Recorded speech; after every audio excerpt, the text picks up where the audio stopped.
Hello everyone, I am Hugo. And I'm Jake. We just talked casually. Yeah.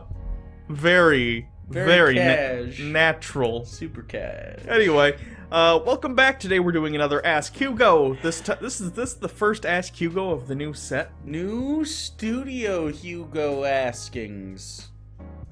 We'll workshop it. Anyway, here we go. Taco Tuesday. I made that last part up. Dear Yukio and Jake, why did you get creative and then did you use all creative juices on Yukio? Yeah. It's time to duel.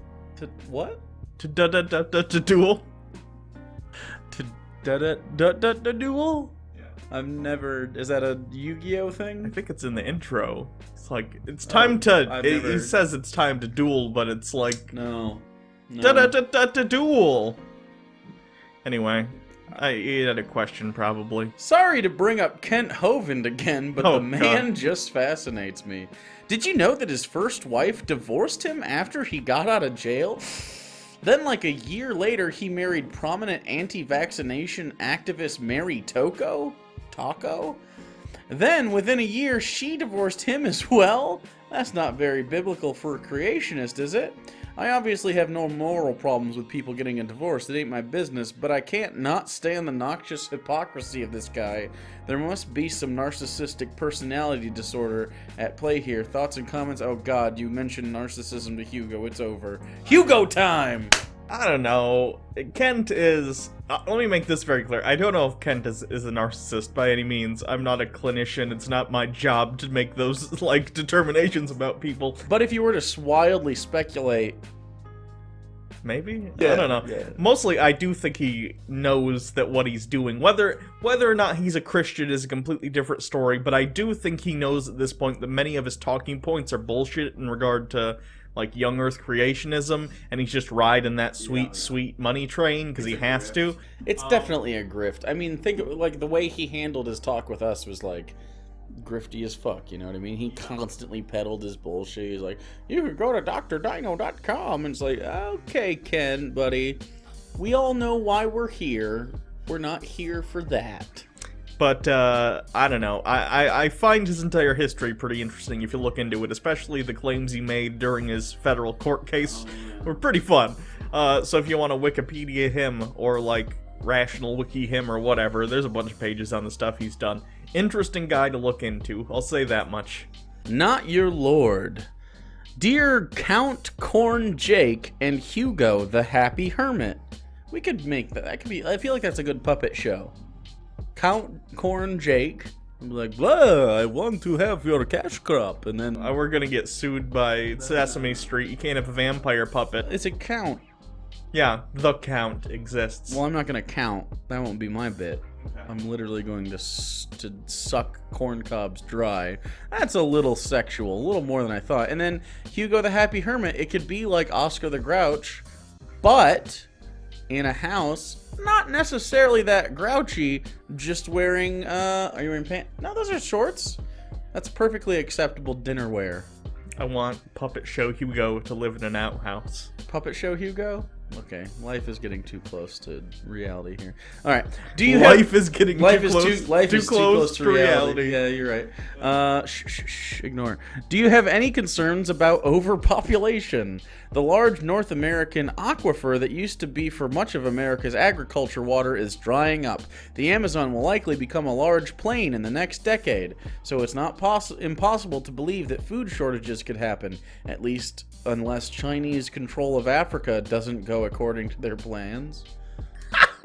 It's a little bit of a non sequitur at the end. China is heavily...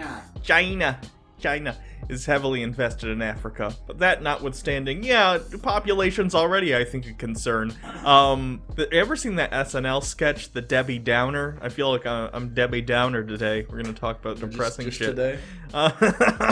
Yeah, I feel it. Okay, so... I think overpopulation is obviously going to be an issue as climate change exacerbates issues in regard to, like, food growth and population centers. Those are directly correlated. Yeah. You only have a population problem until they can't eat food. And then the population goes back to where it can hold, because people die if they don't get food. It like literally informs itself. It's interesting. We'll see what the carrying capacity of planet Earth is for humans in 100 years. I'm not sure. Well, I think we have a much higher carrying capacity, but we're very inefficient. But I do think a good thing to do is, if you don't feel like you want kids, don't have them. Just don't. Not everyone needs to. It's fine. Just live your life and enjoy it. And if you can have kids, maybe only have like 2, as many as you and your partner.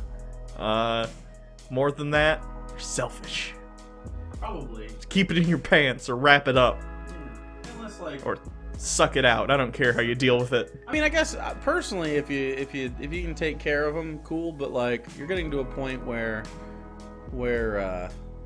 maybe they're not gonna have the best existence. Yeah. You know, like if you fuck right now, right? When they're your age, whatever age, 20 years from now, 30 years from now, whatever. Do you want to be starting life 30 years from now based on the trend? I don't think I would want to. I think we hit the fucking jackpot. We got cool shit like NSYNC, Pogs, 9/11. All of these things happened because we were hit right in the sweet spot. The iPad, super cool. You can play all sorts of stuff on there. Increasingly common boom bust cycles. That's fun.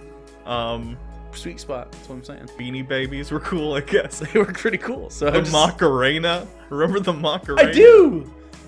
1 Maca, 2 Maca, 3 Maca. We can't do it, but I don't remember any of it. It's a foreign dance. It's very confusing. My people's culture is very complicated. That's right. White people are claiming the Macarena now. I think we just took it. I think that, like everything else, we looked at that and went, "That's worth stealing."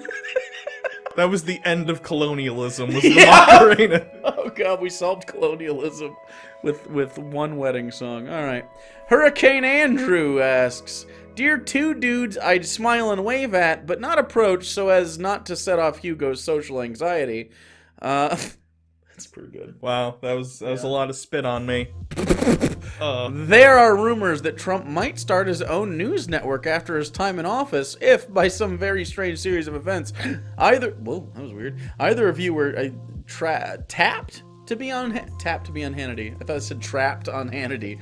And I was like, it broke my brain for a second. Tapped to be on Hannity and Colmes ripoff show. I don't know Colmes. Who would you want to be your Hannity? Hannity and Colmes was the show that... Before Sean Hannity. Before Hannity, and it was Hannity was handy, and Colmes was the more air quote left-leaning person, so they'd go back and forth. But eventually they're like, this is Fox News. We don't need the pretense anymore. Get rid of the slightly more left-leaning old person. I assume you saw that because your parents watched it. Yes. I never saw that shit. So yes. My dad, although very, very Fox Newsy, probably today, was very against paying for things. So we didn't have news things like that. We had the local news, which was shit. By the way, this was the rumor before he ran for office. I'm just tossing that out there. Yeah, there have been rumors about that for a while. I don't necessarily think it's going to happen at this point. It takes a lot of money to get a network together on cable TV, and Trump, I don't think, is particularly cash rich. I mean, I think the situation for him has probably gotten better since he's been, using the presidency to get money. Fuck emoluments clauses, who cares? But, regardless, I don't know if this will happen. Whatever. But, in this hypothetical, who would I want to be my co-host that's like your opposite politically, so you can argue? I can't be me. It's gotta be Alex Jones. I want it to be Alex Jones. See, Sargon and Dankula have been on InfoWars recently? No, actually I did. You showed me the picture. I'm not shocked. I don't know what else to say about it. It's bad. But at least with Alex Jones, it would just be fascinating to see what he had to say every day. That'd be fun. And that crazy train spitting out money constantly. At least until the Sandy Hook thing finishes, because I think he's gonna get fucking buried. Here's what I want. I want my, I guess it'd be my Hannity, right? Yeah. I want my Hannity to be Ben Shapiro, because I want him to be contractually bound to my presence for 5 years. Like, imagine how much I'd fucking wear on him. So, oh man. You know, I wish nothing more than for Ben Shapiro to have to deal with you in the same capacity I have to every day for a decade. You generally agree with me. Imagine Joe Boner. Oh, I got a good one. This is from Twitter. Along the lines of your tit for tat with the literal Nazi the other day, assuming Fantasyland sociological responses, how do you imagine a peaceful genocide a la Richard Spencer might work in this bizarro world ethno-nationalists seem to inhabit? I just wanted to talk about this a little bit because I do think this is interesting. You'll see this if you talk to enough Nazis. Ethno-nationalists are not limited to white nationalists. I just talked to someone who said they were a liberal. I know. A lefty. But, for instance, there are some white nationalists who don't necessarily have anything against Jews, but ones who do are Nazis. So anyway, this has to do with a conversation I was having with a Nazi on Twitter. Would you remember their name? It was, SS Stormtrooper. Which is a That's terrible... so LARPy. It's such a bad dog whistle. Anyway, they're banned on Twitter now. That was fun. You're welcome. So I was talking with them for quite a while. And to an extent, a lot of these people who are like ethno-nationalists are cowards about their opinions because they know that they're unacceptable. So when you try and talk to them for a while, what I'm trying to do is to be like, okay, so what is your ideal state and how do you achieve it? Yeah, that's easy a question, Sure. right? And he kept tap dancing around it. It gets to this sort of meme almost where white nationalists or ethno-nationalists will be like, oh, we'll just set, rules, wink, wink, and we'll disincentivize people from being here. It's... Look, the Nazis didn't come out and literally say, hey, guys, we're Nazi Germany now. We're gonna kill all the Jews. Right. Just so you know... People who are ethno-nationalists, just because they don't outright come out and say, hey, we're gonna genocide a bunch of people, if they could, they still would. And that's been evidenced by World War II. So, I really don't know what else to say about that. If any of them are like, if you ever get in contact with someone who's like this and they're like, oh, we'll just keep pressing them on this issue, what is your ideal state, and how do you get to it, and try and get them to talk about this shit. And if they don't, call them cowards, which they are, and talk about how dishonest they're being, which they also are. Yep. And I think that's generally a good way to go about that conversation. I don't know. Absolutely. Because they know that there is no this ideal state that their, like, weird ethno-fetishism, like, wants that comes about in any way other than violence and genocide. But they're cowards who don't want to actually come out and say their opinion because they're aware. Also, in society, you can't go about talking about genocide like a fucking crazy person. I also think it's important that, like, what do you mean by ethno-state? Am I allowed in your ethno-state? Because I very much disagree with you. The guy I talked to disagreed, because that's why fascism tends to be tied to ethno-nationalism, because you have to keep people in line. Right, so you need the national part. So you don't just want ethnicities that agree with you, you also want nationalists that agree with you. So that if you're not a nationalist, you have to get the fuck out. But where am I going? I'm not European. Mm-hmm. Right? I get called European, right? Yeah. All the time. I mean, obviously of European descent, we've got the Caucasian right here. But, like, I'm no more European than like an African American, right? Is African. Right? Just because we look similar to the people that live there is like, how fucking weird is it that, like, we're going off physical characteristics for something like this? Really, and it's obviously not just that, but that's how people, again, I told you, I talked to somebody that says they're left-leaning, that basically their starting argument is white people are colonizers. I tend to agree, right? So, like, not you and me, but, like, historically speaking, like, people that look like us colonized. Yes, totally agree. It was, like, to the point where race mixing is, quote, risky. Yikes, dog.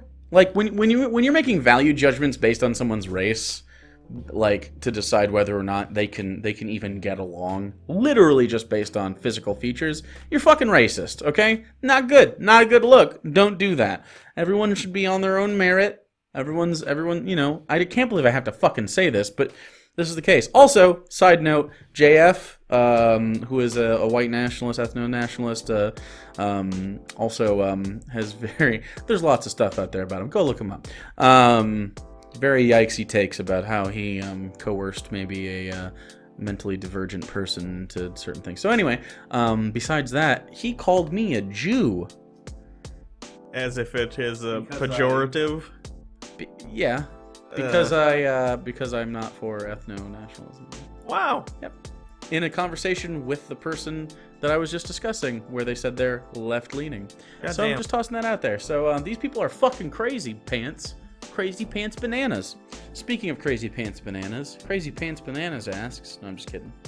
An archivist asks, what genres do you think will fill the void when/if the superhero dominance in Hollywood starts to wane? Oh, yeah, I mean, this is definitely going to wane at some point. Yeah, that's a good question. I mean, it depends upon the structure of Hollywood at the time. Are we continuing a trend in which Disney is like the main mega studio, and then we have some tertiary or whatever, have some like third part like studios out there? Or is this after? I feel like we're at some point in for some sort of inevitable like theatrical film collapse, where it all just falls apart and people stop going to movie theaters and no one gives a shit. And with as much money as they put into stuff like Marvel, I'm curious, how many flops, absolute flops, would it take for Disney to have to completely readjust their business What's model? a flop?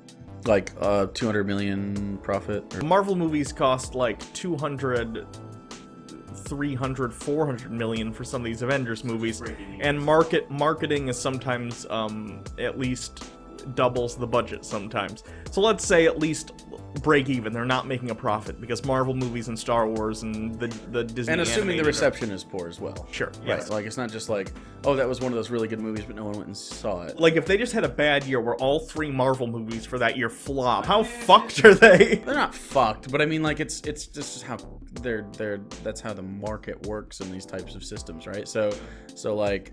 I don't know that we're gonna have a total collapse anytime soon, but I could definitely see, and we thought this was gonna happen years ago, but like Netflix is sort of like the quality dropped a little bit for their own movies, and it's probably because they started losing money. So they started to push away, but now Prime's doing like really interesting series and stuff. Like I hear Carnival Row is pretty good. The Boys was really, really good. Did you finish that? Yeah, really, really good. So now Amazon Prime is I think what we're going to see is like different in parts of the industry take over. But yeah. as far as I guess this is more on the line of like what fills the gap. That depends culturally speaking. So if you look historically, things like a Western did really well shortly after we finished Western expansion and kind of moved this more romanticized hero story after World War II and stuff like that. You sort of get your Westerns out. You kind of get a little bit of sci-fi stuff when like nuclear bomb things happen. So that's pretty interesting. And like, ooh, speculation on this kind of stuff. You get zombie stuff in the same era. War movies, kind of like in and around 9/11 were really popular.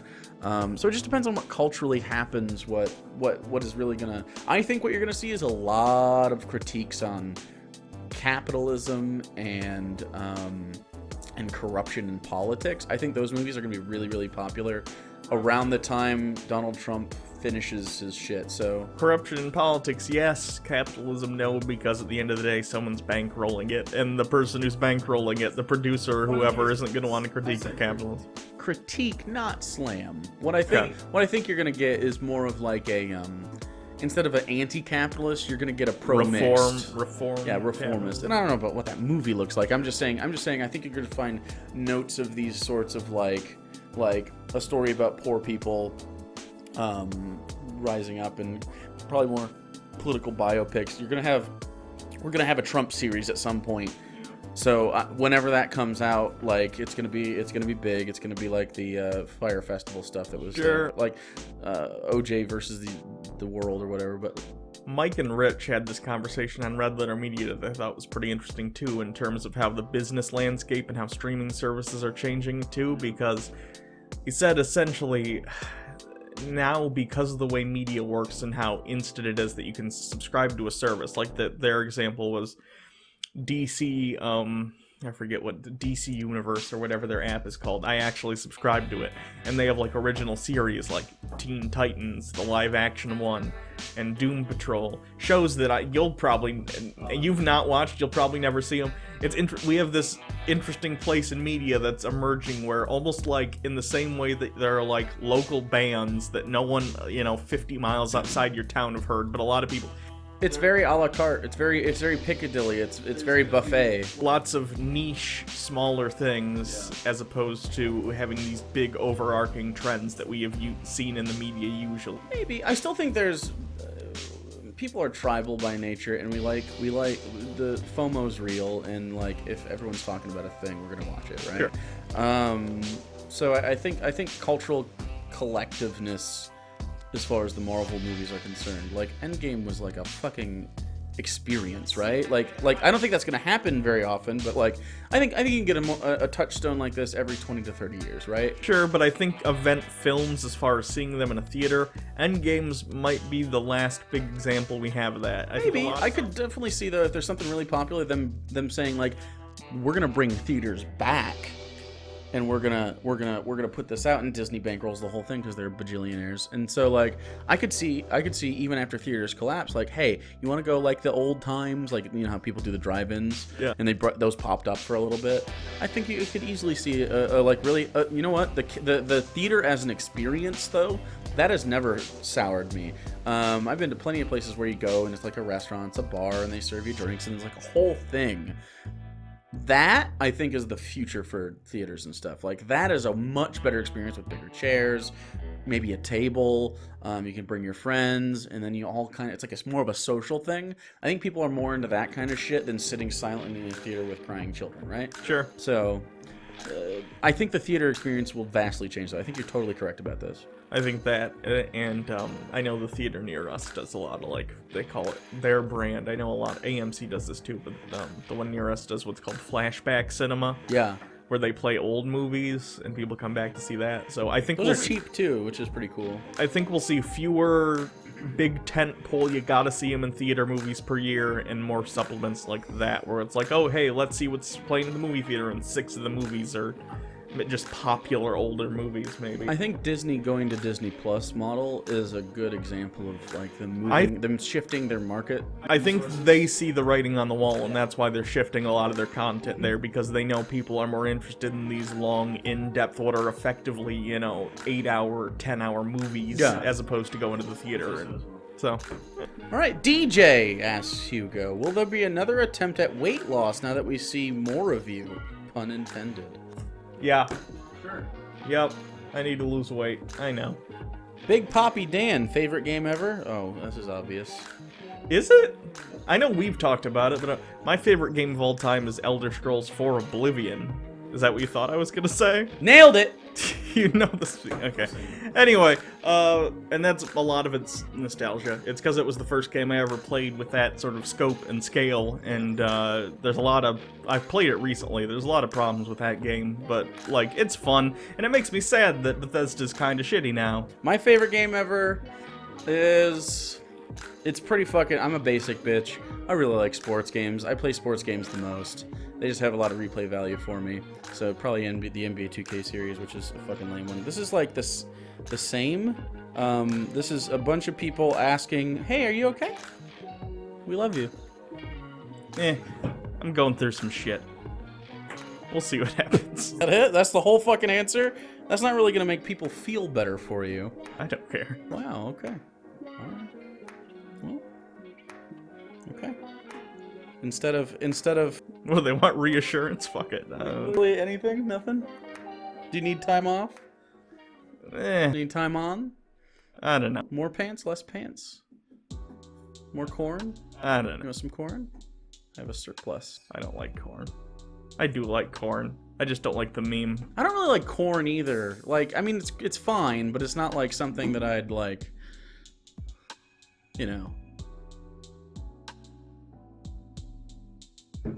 choose? I never choose corn. Yeah. What's your favorite vegetable?